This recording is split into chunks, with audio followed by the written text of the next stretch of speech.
রাজু, হয়তো আমার কথাগুলো শুনতে যত তিতে লাগুক, কিন্তু কথা বাস্তব। মা তো মাই, মা তো মাই, মাকে মহিলা অথবা বাঞ্চট বলা যাবে না। আর তোমার মা এত খারাপ না।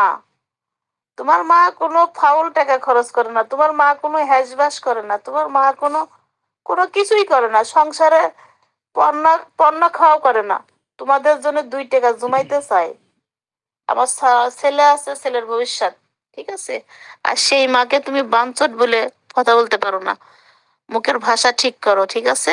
মুখের ভাষা ভালো করো। মা তো মাই। আসসালামু আলাইকুম রাজু ভাইয়া।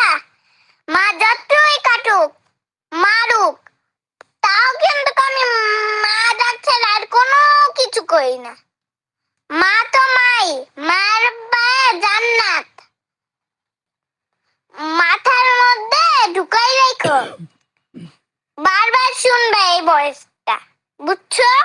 প্রতিদিন রাত্রের বেলায় শুনবা। আমি জানতাম, কিন্তু বলো না।